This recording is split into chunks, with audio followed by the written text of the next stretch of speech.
একদিন ঈশান নামাজ শেষে তিনি মসজিদের ইমাম সাহেবের সাথে দেখা করতে গেলেন। ইমাম সাহেব মসজিদের পাশে একটা রুমে থাকতেন। মিস্টার রেজওয়ানের সাথে তার বেশ ভালো সম্পর্ক। দর্শক বৃন্দরা, গল্পে যার কথা বলা হচ্ছে তিনি ঢাকা শহরের অন্যতম এক ধনী ব্যক্তি। তিনি যে এলাকায় থাকেন সেখানে তার যথেষ্ট প্রভাব এবং নামডাক রয়েছে। তার নাম রেজওয়ান। দেখতে শুনতে বেশ লম্বা, বিশাল দেহ, আচার আচরণে বেশ নম্র। বয়স তেমন একটা বেশি না, খুব ভালো একজন মানুষ। সবাই তাকে মিস্টার রেজওয়ান বলেই ডাকে। একদিন এশার নামাজ শেষে তিনি মসজিদের ইমাম সাহেবের সাথে দেখা করতে গেলেন। ইমাম সাহেব মসজিদের পাশে একটা রুমে থাকতেন। মিস্টার রেজওয়ানের সাথে তার বেশ ভালো সম্পর্ক। তিনি ইমামকে বললেন, ইমাম সাহেব, আমার একটা ছেলে হয়েছে, তার নাম রাখতে চাই। তাকে কি আপনার কাছে নিয়ে আসবো নাকি আপনি বাসায় আসবেন? কি নাম রাখতে চান? ইমাম সাহেব জিজ্ঞেস করলেন। আপনি ভালো দেখে একটা নাম দিয়ে দিবেন। ঠিক আছে, শুক্রবার আপনি আমার সাথে দেখা করেন। আর কিছু? ইমামের প্রশ্ন। না, আর কিছু না, বলে রেজওয়ান সাহেব যাওয়ার জন্য উদ্যত হলেন। ইমামও উঠে দাঁড়ালেন। তিনি রেজওয়ান সাহেবের কাছে এগিয়ে গেলেন। রেজওয়ান সাহেবের হাত ধরে তার দিকে চোখের দৃষ্টি নিবদ্ধ করে বললেন, আপনার ছেলে আপনার জন্য সত্যিকারের কল্যাণ বয়ে আনুক। আল্লাহর কাছে আমি এই প্রার্থনা করি।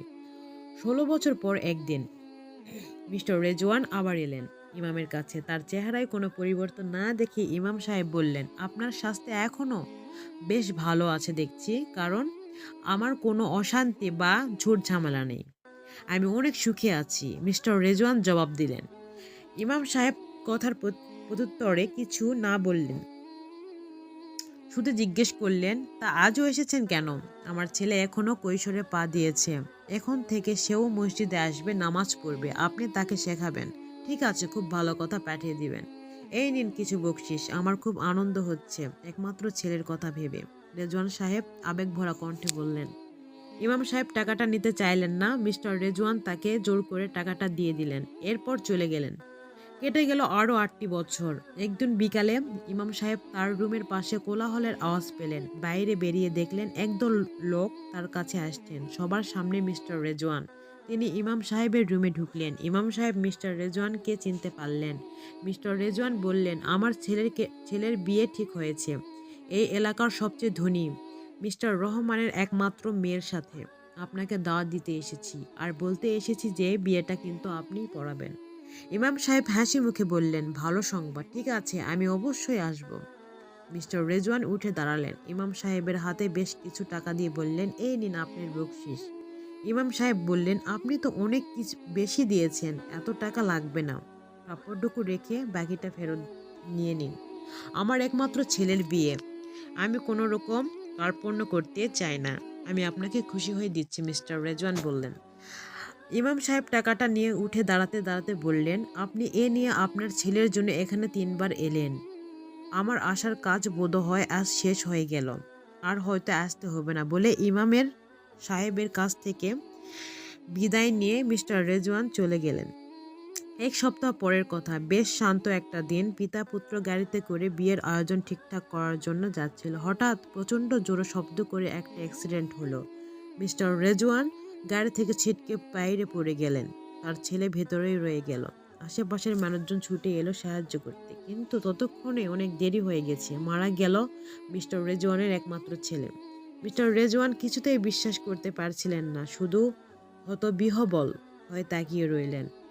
3 দিন 3 রাত তিনি না খেয়ে না ঘুমিয়ে কাটালেন। শোকে পাথর হয়ে গেলেন। এই ঘটনার প্রায় 1 বছরের পরের কথা। শীতকালের এক সন্ধ্যায় ইমাম সাহেব তার রুমের সামনে পায়ের শব্দ শুনতে পেলেন। যে কে যেন দরজার খোলার চেষ্টা করছে। ইমাম সাহেব দরজা খুললেন। একজন লম্বা পাতলা লোক ঘরে ঢুকলো। শরীরটা সামনের দিকে নুয়ে গেছে, মাথার চুলগুলো সব সাদা। অনেকক্ষণ ধরে ইমাম সাহেব তার দিকে তাকিয়ে রইলেন। লোকটাকে চিনতে বেশি দেরি হলো না। চেহারা সম্পূর্ণ পাল্টে গেছে। ইমাম সাহেব চিনতে পারলেন তার সামনে দাঁড়িয়ে আছে মিস্টার রেজওয়ান। ইমাম সাহেব তাকে বসতে বললেন। মিস্টার রেজওয়ান শরীর ছেড়ে দিয়ে বসে পড়লেন। ইমাম সাহেবও তার পাশে একটা চেয়ার টেনে বসলেন। কারো মুখে কোনো কথা নেই, দুজনেই নীরব। এভাবে অনেকক্ষণ কেটে গেল। অবশেষে নীরবতা ভেঙে মিস্টার রেজওয়ান বললেন, আমি আমার ছেলের নামে কিছু করতে চাই। তিনি উঠে দাঁড়িয়ে পকেট থেকে একটা চেক বের করে বললেন, এখানে অনেক টাকা। আজ আমি আমার ছেলের নামে এই যে বাড়িটা কিনেছিলাম সেটা বিক্রি করে দিয়েছি।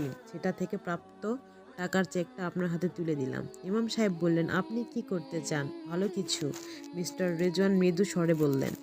দুজনে নীরবে বসে রইলেন কিছুক্ষণ। মিস্টার রেজওয়ানের দৃষ্টি অবনত আর ইমাম সাহেবের দৃষ্টি তার উপর নিবদ্ধ। অবশেষে ইমাম সাহেব মৃদু স্বরে ধীরে ধীরে বললেন, আপনার ছেলে অবশেষে আপনার জন্য সত্যিকারের কল্যাণ বয়ে এনেছে বলে মনে হচ্ছে। হ্যাঁ, ঠিক বলেছেন। আমারও তাই মনে হয়। মিস্টার রেজওয়ান মুখ তুলে কথাগুলো বললেন। তার চোখ থেকে